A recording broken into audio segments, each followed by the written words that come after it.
ఇక పండగ చేసుకో అన్నంతగా దిగుబడి దండిగా వచ్చింది. మార్కెట్లో డిమాండ్ కూడా డోకాలేదు. అన్నీ మంచి శకునములే, కానీ పప్పు లేని తిండి ఫలం లేదన్నట్లుగా ఉప్పు సాగు రైతులు కంట కన్నీరు పెట్టిస్తోంది. ఎందుకని?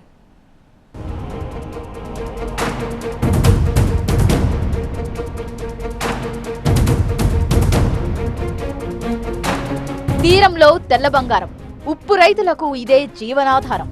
దిగుబడి సరే, గిట్టుబాటు ధర వస్తేనే చెమట చిందించిన ఉప్పు రైతుల కళ్లల్లో ఆనందం. ఉమ్మడి ప్రకాశం జిల్లాలోని కొత్తపట్నం, చినగంజాం, కనపర్తి, పాకల, ఊళ్లపాలెం, బింగినపల్లి పంచాయతీల్లోని కొటారుల్లో సుమారు 4000 ఎకరాల్లో ఉప్పు సాగవుతోంది. వర్షాకాలం మినహా మిగిలిన కాలాల్లో దాదాపు 9 నెలల పాటు ఉప్పు సాగు చేస్తారు. ప్రతి నెల సుమారు 20,000 టన్నుల వరకు ఉప్పు ఉత్పత్తి అవుతుంది. 7,000 మందికి పైగా ఉప్పు రైతులు, 10,000 మందికి పైగా కూలీలు ఉప్పు సాగు వల్ల ఉపాధి పొందుతున్నారు.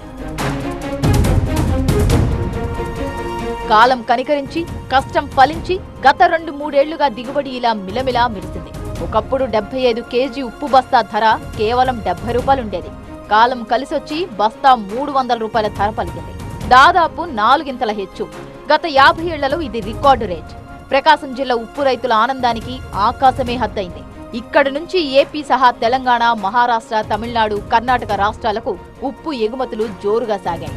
ఇప్పటికీ ఉత్పత్తి బాగానే ఉంది, కానీ మార్కెట్లో దళారీ దందా మూలంగా మళ్లీ ఆటుపోట్లు మొదలయ్యాయని వాపుతున్నారు ఉప్పు రైతులు.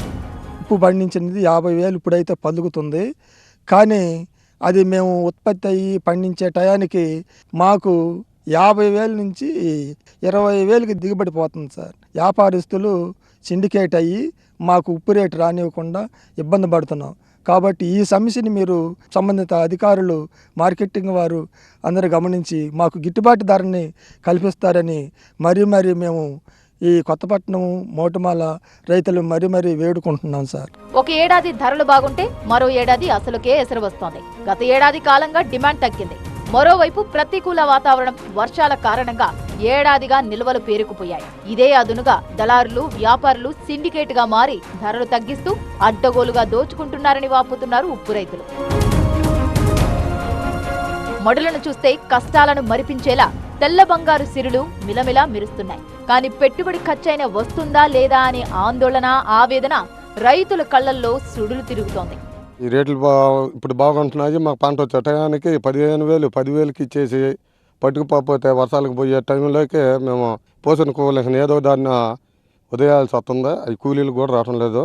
రావటం అప్పటికి 15,000, 12,000కి అడుగుతున్నారు. ఇంక నా ఈపోతే మాకు ఈ ఖర్చులకి లేవు. కానీ అడుగుతుంటే ఉంచుకుంటే అమ్ముకోండి అని వెళ్ళిపోతున్నారు. మనం ఏం చేయలేకపోతున్నాం. సరే ఈపోతే వాళ్ళని కొట్టుకుపోతున్నాయి. బీడు పెడితే అసలు ఉపయోగపడుతుంది. ఎనీ టైము ఏ సంవత్సరం అయినా చేయాల్సిందే. దాన్ని సాగు చేయకపోతే అది ఇబ్బందికి రాదు. ఆ కూలి మనిషి 800 రూపాయలు తీసింది కూడా 400 కూడా రావటంలా. అవి వీళ్ళకి అయ్యా మాకు కూలి పాటానికి గిట్టుబాటు ధర ఏదన్నా ఏర్పాటు చేయండి అంటే మాకుంది ఇది రేటు అని చెప్పి పట్టుకుపోతున్నారు. అది మేము ఇష్టం తీయలేత లేదని చెప్పి గందరగోళం చేస్తున్నారు. ఖచ్చితంగా ఉప్పు వచ్చే టయానికి వాన పడుతుంది, దానికి తగ్గట్టు రేట్లు ఉండలేదు. మళ్ళీ ఇప్పుడున్న 50,000 ఉప్పు వచ్చే టయానికి ఉప్పు రాగానే 17.5 టన్ను వచ్చేసేలేకి 20,000కి 25,000కి అట్లా పడిపోతుంది. మాకేం గిట్టుబాటు ధరలు రావట్లేదు. కూలీలేమో పెరిగిపోతా ఉన్నాయి. ఓవైపు దళారులు తమ కష్టాన్ని దోపిడీ చేస్తున్నారని, మరోవైపు ప్రభుత్వ సంక్షేమ పథకాలు కూడా తమ దరి చేరడం లేదని వాపుతున్నారు ఉప్పు రైతులు. 2004, 2006లో పట్టాలు ఇచ్చారు. ఇప్పటికి ఆన్లైన్ లేదు.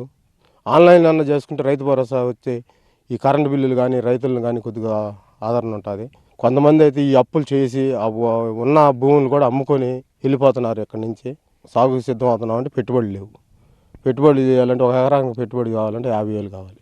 50,000 రైతు భరోసా అనేది కూడా ఏర్పాటు చేస్తే మాకు కూడా చాలా గవర్నమెంట్ కొద్దిగా ఆదరణ ఉండేది. అది లేదు. ఆన్లైన్ లేదు. అసలు భూమి అనేది ఆన్లైన్ లేదు. ఆన్లైన్ కోసం ఎన్నోసార్లు తిరుగున్నాం. ఎంఆర్ ఆఫీసులకి, ఎండి ఆఫీసులకు కానీ, ఆర్డీఓకి కానీ, కలెక్టర్ ఆఫీస్కి కానీ. కనీసం మమ్మల్ని పట్టించుకునే నాది లేదు. ఉప్పు రైతులను మాత్రం ఏ కాడికి ఇదిగానే చూస్తున్నారు. అది ఉప్పు రైతుల వ్యథ. కంటికి చూస్తే దిగుబడి నిండుగా కనిపిస్తుంది. గిట్టుబాటు ధరకు గండి కొడుతున్న దళారుల దగాతో ఉప్పు రైతుల గుండె కన్నీరవుతోంది. మార్కెట్లో దళారీ వ్యవస్థకు కళ్లెం వేయడంతో పాటు ఇతర రైతులకు ఇస్తున్నట్టే తమకు రుణాలు, కరెంటు సబ్సిడీలు ఇవ్వాలని ప్రభుత్వాన్ని కోరుతున్నారు ఉప్పు రైతులు.